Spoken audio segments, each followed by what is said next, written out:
गाड़ियों की आरसी को ट्रांसफर करने से जुड़ी इस समय की बड़ी खबर सामने आ रही है।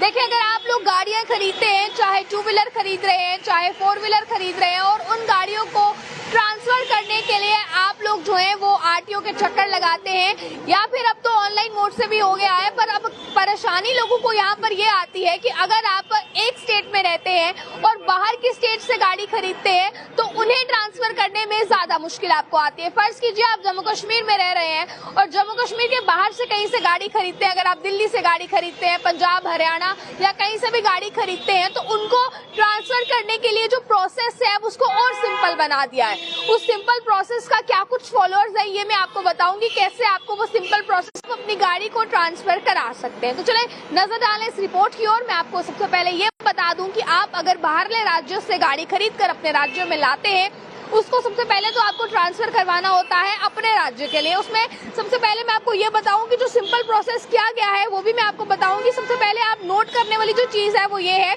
इसके लिए जरूरी डॉक्यूमेंट्स कौन कौन से हैं, यानी कि जो इसके लिए आवश्यक दस्तावेज हैं, यानी कि डॉक्यूमेंट्स हैं, वो सबसे पहले तो आपके जो जिस राज्य में आप हैं उसकी आरसी आपको चाहिए होगी, यानी कि जिस राज्य से आप गाड़ी ला रहे हैं गाड़ी की प्रॉपर आरसी होनी चाहिए, पैन की कॉपी होनी चाहिए, फॉर्म नंबर 60 और 61 इसमें चाहिए होगा आपको। इसी के साथ जो रजिस्ट्रेशन आरटीओ द्वारा जारी एनओसी की कॉपी है वो भी आपको लानी है। फर्ज कीजिए जहां से भी आप ला रहे हैं वहां पर गाड़ी जिस भी आरटीओ में रजिस्टर्ड है वहां से आपको एनओसी की कॉपी लानी है।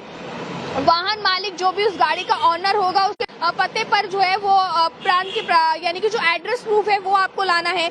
इसी के साथ बताया गया है एक वैध जो इंश्योरेंस पॉलिसी होगी वो उस गाड़ी की होनी चाहिए। इसके अलावा बाकी जो डॉक्यूमेंट्स हैं गाड़ी के डॉक्यूमेंट्स कंप्लीट होने चाहिए, आरसी प्रॉपर होनी चाहिए, एनओसी होनी चाहिए। इसके बाद जो नए राज्य में आप ला रहे हैं उसका फॉर्म 20 यानी कि फॉर्म 20 से पंजीकरण के लिए आवेदन करना है, रजिस्ट्रेशन के लिए आवेदन करना है, और नए राज्य के मोटर वाहन के लिए फॉर्म 27 से जो है वो नए पंजीकरण करने हैं।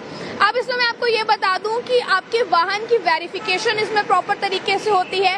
पंजीकरण जो प्रमाण पत्र यानी कि जो आरसी आपकी है वो जारी करने के लिए आपको बताया जा रहा है कि इसमें जितने भी जो आपका पता है उस पते पर पहुंचाने के लिए भी तमाम डिटेल्स जो है वो आपसे ली जाती हैं, या फिर मालिक के आरटीओ के निर्देश की तारीख लेने के लिए कहा जाता है, यानी कि मालिक से कहा जाता है कि वो आरटीओ से जाएं और प्रॉपर तरीके से जो है वो काम करवा कर दोबारा वापस आए।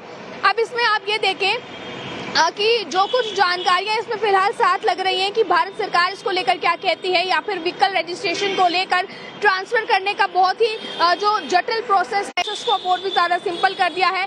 ये आप परिवहन ऐप पर जाकर भी पता कर सकते हैं। इसके अलावा मैं आपको बता दूं, भारत में जैसे फिलहाल बढ़ती लगातार अर्थव्यवस्था को बेहतर काम के लिए मौके के लिए लोग जो हैं अपनी गाड़ियां भी कई बार दूसरे शहरों में लेके जाते हैं, अगर वहां पर ट्रांसफर करवाना चाहते हैं। अभी मैं आपको इसमें बता दूं, ऐसे में एक राज्य से दूसरे राज्य में गाड़ी को ट्रांसफर करने को लेकर काफी तेजी बढ़ रही है। भारत सरकार ने हाल ही में वर्ष में इस प्रक्रिया को कुछ हद तक सरल बनाने का जो है प्रयास किया है।